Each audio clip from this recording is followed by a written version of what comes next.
Merci à, à l'équipe qui a organisé, à tous les présents.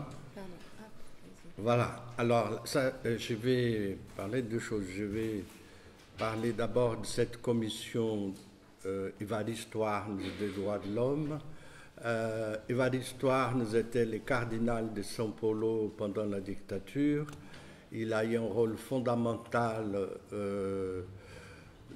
dans le retour à la démocratie, plus que la défense des droits de l'homme. C'était l'époque où la diocèse de São Paulo était très grande et très puissante. Je dis ça parce qu'après, elle a été fragmentée. Elle n'a plus le même poids. L'Église a un peu bougé là-dedans.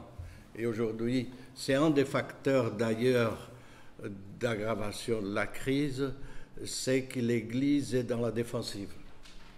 Au contraire de ce qui s'est passé au Chili, en Argentine, pendant les dictatures du Conu Sud, l'Église brésilienne était aux côtés de l'opposition. L'Église argentine était totalement mêlée à la dictature et au Chili, c'est un peu, on pourra discuter après, mais au Brésil c'était différent. Et cette fois, non, l'Église était divisée, elle était dans la défensive à cause de l'offensive des évangéliques. Elle était elle-même partagée par des évêques très conservateurs qui ont été nommés depuis longtemps déjà, depuis plusieurs papes déjà. Et donc l'Église a laissé faire, pour dire court. Donc cette commission a pris les noms de Don Evaristo Arnes parce qu'il avait aussi une dimension humaniste. Donc, nous avons discuté, Vladimir Safat fait partie de cette commission, du noyau qui dirige la commission. Elle est formée donc des 3 générations de militants. La présidente d'honneur, c'est Marguerite de Genevois, qui était la collaboratrice la plus proche du cardinal São Paulo, Evaristo Arnes. Et il y a, les présidents, c'est Paulo Sérgio Pinheiro, il y a 5 anciens ministres de Cardoso, soit ministre de la Justice, soit ministre des Droits de l'Homme, et 2 ministres du PT, un des droits de l'homme et un autre qui était le porte-parole. Alors, ce n'est pas vraiment un ministre, mais c'était quelqu'un de très haut placé, André Singh. Et il y a 20 membres initialement. Les statuts sont déposés. Et il y a donc 2 représentants du mouvement noir, José Vicente de l'Université Zumbi de Palmares et Sueli Carneiro, qui dirige un mouvement qui s'appelle Geledes, Ailton Krenak, qui est un dirigeant du mouvement indien.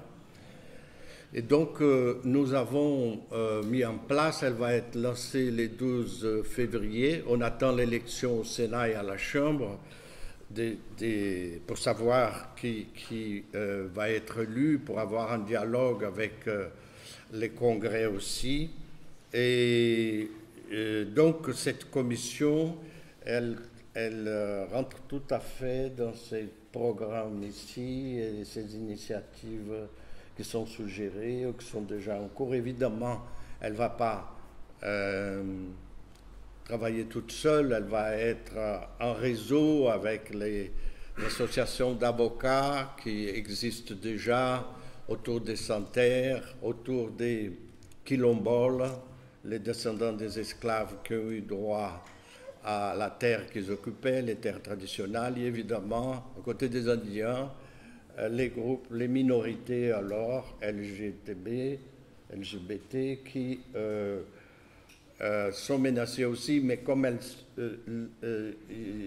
ils sont dans les villes généralement, c'est une chose plus facile à protéger dans un certain sens, alors que les Indiens qui occupent une proportion des terres qui est au-delà de 10% de territoire brésilien, ils sont moins d'1 million, sont des cibles beaucoup plus faciles. D'ailleurs, en ce moment, il y a déjà des invasions de terres à grande échelle. Les sans-terre sont aussi assez menacés à cause de cette violence qu'il y a au milieu rural et pas seulement au milieu urbain. Et je voulais rappeler certains points. D'abord, le Brésil est un État fédéral, mais un État fédéral pour de bon. Parce que l'Argentine et le Mexique sont aussi des États fédéraux, mais la moitié de la population est dans la capitale. Alors, il n'y a pas un jeu très dynamique dans cette fédération. Il y a 7 gouverneurs du Nord-Est, 4 sont du PT, 3 des gouverneurs alliés.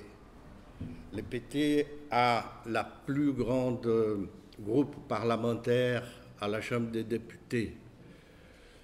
Le vrai effondrement des partis de la transition démocratique, c'est la social-démocratie. Les vrais perdants de cette élection, ce n'est pas le PT. Et c'est le PSDB. Alckmin, qui a été gouverneur de São Paulo 16 ans, 2 fois 8 ans, a eu moins de 5% de voix au premier tour. C'est inouï. Depuis 1994, ils étaient toujours au second tour. Les 3 gouverneurs qui sont élus, au Rio Grande do Sul, Mato Grosso do Sul et Minas, sont bolsonaristes. Ils vont faire bande à part tout de suite et il va y avoir une scission du parti dans 2 mois parce que Alckmin va être étranglé par cet adhésisme des 3 gouverneurs et des maires au gouvernement. Donc, ça, c'est une des données de la victoire de Bolsonaro, c'est l'effondrement du centre. Les centres s'est effondré, les centres droite des fois, les centres gauche comme on voudra, au premier tour. On a parlé des autres choses déjà, je ne vais pas répéter, les coups de couteau qui a quand même changé la donne, parce que ça a donné un alibi de béton au candidat pour ne rien discuter. C'est pour ça que Vladimir rappelait maintenant que tout le monde est contre son programme, parce qu'il n'a pas présenté son programme. Les élections de 2 tours sont faites pour avoir un débat. On présente les programmes, il n'est pas venu à aucun débat. Son ministre des Finances, qui est l'homme fort du régime, a parlé très peu et quand il parlait, il était désavoué par Bolsonaro. Donc on n'a rien su. C'était une élection complètement à l'aveuglette. Évidemment aussi, et ça je voulais souligner, il a gagné parce qu'on a mis Lula en tôle. On n'a pas parlé de ça ici aujourd'hui, c'est quand même fondamental. Et là, on l'a mis en tôle vite fait. On peut penser ce qu'on veut du procès, mais personne n'oserait dire que ce procès a suivi la procédure normale. Il a été accéléré outrageusement, surtout dans la seconde cour des recours, à Porto Alegre, pour empêcher de nouveaux recours et les garder en prison avant les élections, c'est évident. Ce n'est pas anodin non plus que les juges de première instance, qui a eu des plans pouvoir pour de l'investigation, deviennent les ministres de la Justice de Bolsonaro. Je vais dire, ce n'est pas banal. Donc je pense qu'il faut quand même souligner, le PT sait gagner des élections présidentielles. Il a gagné 4 fois de suite. Lula était placé pour la gagner de nouveau et les choses ont pris une autre direction. Mais c'est important de rappeler ça. Et Haddad a eu 50 jours pour faire campagne, 50 jours avant les premiers tours.